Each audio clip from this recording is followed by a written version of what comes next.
नमस्कार, स्वागत है आप सभी का हिंदुस्तान 24 पर और मैं हूँ आपके साथ विपिन चौधरी। महाराष्ट्र में जिस तरीके से राजनीतिक उठापटक चल रही है और उद्धव ठाकरे सरकार पर कहीं ना कहीं संकट के बादल नज़र आ रहे हैं, इस विषय पर चर्चा करने के लिए आज हमारे साथ शिवसेना के पूर्व प्रदेश उपाध्यक्ष योगेंद्र सिरोही जी मौजूद हैं।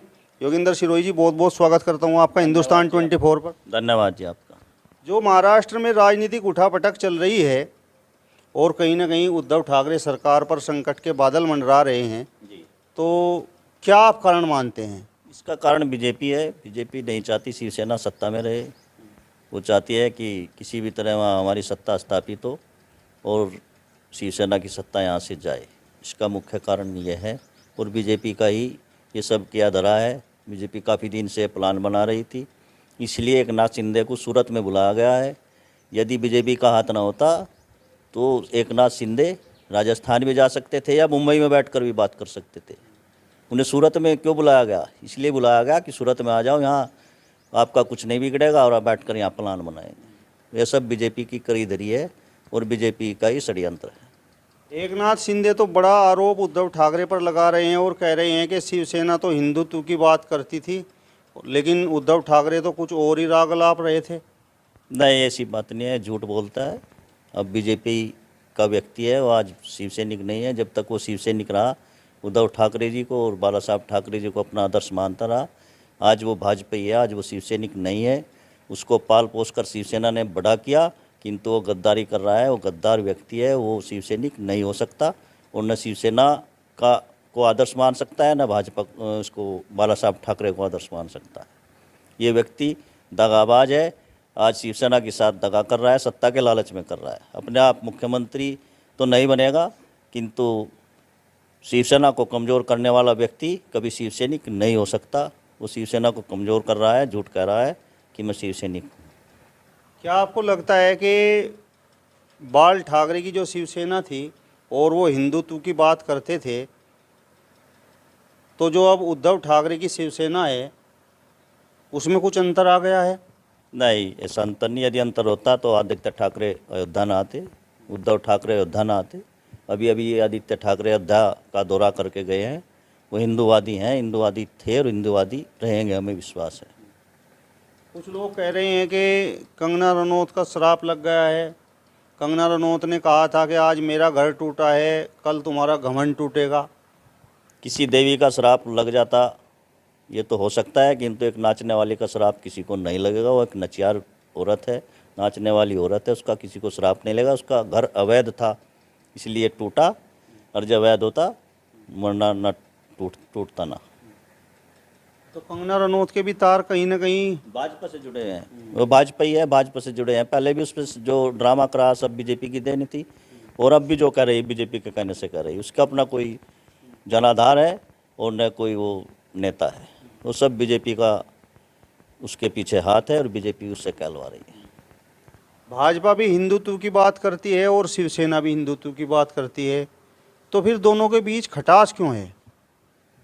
खटास तो ये सत्ता के लिए है। बीजेपी नहीं चाहती कि शिवसेना सत्ता में रहे और बीजेपी शिवसेना कमज़ोर करना चाहती है। भाजपा नहीं चाहती कि देश में कोई हिंदुओं का हिंदूवादी कोई दूसरी राजनीतिक पार्टी शुरू हो या सफल हो, क्योंकि हिंदू पिटे मरे और कुछ भी हो, किंतु वोट सिर्फ बीजेपी को दे। किसी और राजनीतिक पार्टी का उदय नहीं चाहती, कोई हिंदूवादी पार्टी देश में पैदा हो। शिवसेना हिंदूवादी पार्टी है, इसलिए वो चाहती है कि किसी तरह शिवसेना खत्म हो जाए और भाजपा का विकल्प देश में पैदा न हो। अब कुछ लोग जिस तरीके से ये घटनाक्रम चल रहा है और उद्धव ठाकरे सरकार पर संकट के बादल मंडरा रहे हैं, पाल घर के साधुओं का भी जिक्र कर रहे हैं। पाल घर के साधुओं की जो घटना हुई थी, वो घटना में शिवसेना का तो हाथ नहीं था। हो जाता है कभी कभी ऐसा, भीड़ कर देती है, कहीं भी कर देती है। यहाँ भी यूपी में भी कहीं घटना हुई, कहीं साधुओं की हत्या होगी। तो पाल घर की घटना को शिवसेना के हिंदुत्व से जोड़कर देखना वो गलत बात है। उसमें शिवसेना का हिंदुत्व कहीं कमज़ोर नहीं हुआ। जिन्होंने मारा, जिन्होंने घटना की पाल घर के साधुओं के साथ, उनको सज़ा मिली, वो जेल में गए। कोर्ट दंडित कर रहा है, जो भी करेगा कोर्ट करेगा। मुकदमा चल रहा है, सब जेल में है। लेकिन महाराष्ट्र की यदि मैं बात करूं तो पिछले कुछ दिनों में जो है खबरें आई हैं कि हनुमान चालीसा गाने के लिए उद्धव सरकार ने कुछ लोगों को जेल में डाल दिया, उन पर मुकदमा कर दिया। ये तो उत्तर प्रदेश में जितने माइक थे सारे मंदिरों पर से तो आ दिए, यहाँ का कोई जिक्र नहीं करते। हमारे गांव में मंदिर में माइक बजता था, आज वो उतर गया, क्यों उतर गया? इसमें उसका क्या हाथ है? उद्धव ठाकरे का क्या हाथ? नहीं, वो कानून व्यवस्था की जिम्मेदारी सरकार की होती है। वो लोग दूसरे लोग हनुमान चालीसा के नाम पर सड़कों पर अगर हुड़दंग करना चाहते थे, इसलिए उनको रोका गया है। हनुमान चालीसा यदि करनी अपने घर बैठ कर करो, सड़कों पर क्यों करते हैं? सड़कों पर थोड़ा ही भक्ति होती है। भक्ति होगी तो घर बैठ कर करो या मंदिर में बैठ कर करो। ये सब राजनीतिक स्टंट था, राजनीतिक ड्रामा था, शिवसेना के हिंदुत्व को बदनाम करना था, इसके अलावा कुछ नहीं था। राज ठाकरे तो लगातार ये बात कह रहे थे कि यदि मस्जिदों पर लाउड स्पीकर बजेंगे तो मस्जिदों के सामने हनुमान चालीसा का जाप किया जाएगा। ऐसा क्यों करना चाहते थे राज ठाकरे? लाउड स्पीकर सभी धार्मिक स्थलों पर बज रहे, हिंदुओं के भी बज रहे, मुस्लिमों के भी बज रहे, या तो उतरे सबके उतरे, हिंदू मुस्लिम कोई भी धार्मिक स्थल हो उस पर सभी स्थलों से उतरने चाहिए। यदि बज रहे हैं तो सब पे बजने चाहिए, केवल मस्जिदों के क्यों उतरे? राज ठाकरे भी उद्धव ठाकरे के हिंदुत्ववाद पर उंगली उठा रहे थे। वो भी बीजेपी के बहकावे में आकर ये सब ड्रामा कर रहे थे। वो चाहते हैं कि हिंदुत्व का ठेकेदार तुम बन जाओ, क्योंकि सत्ता में बैठने के बाद व्यक्ति को बहुत कुछ सोचना पड़ता है। आज उद्धव ठाकरे सत्ता में है, वो चाहते थे कि सत्ता में बैठकर ये नहीं बोलेंगे क्योंकि उन पर कानून काम करेगा और ये सत्ता से दूर हो जाएंगे। उनका ये एक वो था, कहना तरीका था, किंतु उसमें वो सफल नहीं हुए। उद्धव ठाकरे जी अपना सत्ता में बैठ रहे। और रही कानून व्यवस्था की बात, वो जो जिम्मेदार होता है, जो मुख्यमंत्री होता है, उसकी जिम्मेदारी होती है कानून व्यवस्था प्रदेश में बना कर रखे। कहीं ऐसा तो नहीं जो गठबंधन था उसकी वजह से कहीं ना कहीं उद्धव ठाकरे के हाथ बंधे हुए थे? नहीं, ऐसा तो नहीं है, पर किंतु जो साथ में होता है उसका भी कहीं ना कहीं उसकी भावनाओं का भी ख्याल रखना पड़ता है। जो साथ में होता है वो साथ में है, एनसीपी है, कांग्रेस है, उनकी भावनाओं का भी ध्यान रखना पड़ता है। सत्ता में यदि शामिल हैं, गठबंधन है, तो सभी गठबंधन में सभी की बात सुननी पड़ती है, अकेली अपनी बात नहीं चलाई जा सकती।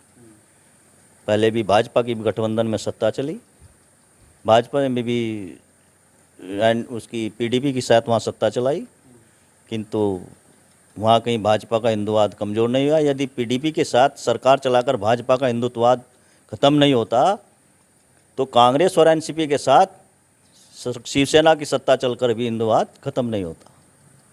अब कुछ नेता जिस पार्टी से चुनाव लड़ते हैं, चुनाव जीतने के बाद फिर उनकी विचारधाराएं बदल जाती हैं और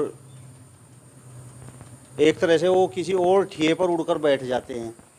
तो क्या आपको लगता है कि ये एक तरह से जनता जो अपना जनादेश देती है, जनता जो चुनाव करती है, ये जनादेश का अपमान है? खुला अपमान है, ये खुला अपमान है, जनादेश का अपमान है। यदि दूसरी पार्टी में जाना है तो इस्तीफा देकर जाओ और फिर चुनाव लड़कर आओ, तब बात अच्छी लगती है। यदि शिवसेना के बैनर पर वोट लिए और बीजेपी के गोद में जाकर बैठ गए तो सरासर गलत है। जनता की भावनाओं का अपमान है, जनता की वोट का अपमान है, जनता के समर्थन का अपमान है। एकनाथ शिंदे कह रहे हैं कि जनता का समर्थन उनके साथ है। समय बताएगा, जब चुनाव आएंगे जब पता लगेगा। अब तो जनता के समर्थन अब दिखाई नहीं देगा, जब चुनाव होंगे जब पता लगेगा जनता का समर्थन उनके साथ है नहीं है। जनता तो आज बाला साहब ठाकरे के बंगले के मातोश्री के सामने खड़ी और गुहार लगा रही है, एकनाथ शिंदे को गालियां दे रही है। टीवी में आप भी देख रहे हैं, हम भी देख रहे हैं। यदि जनता उसके साथ होती तो उसे गालियां ना देती।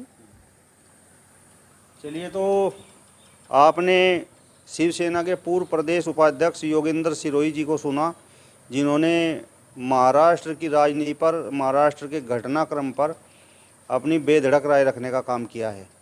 यदि आपको ये वीडियो पसंद आया हो तो इसे ज़्यादा से ज़्यादा शेयर कीजिए, लाइक कीजिए, कमेंट्स कीजिए और इसके साथ साथ हमारे चैनल को भी सब्सक्राइब कीजिए।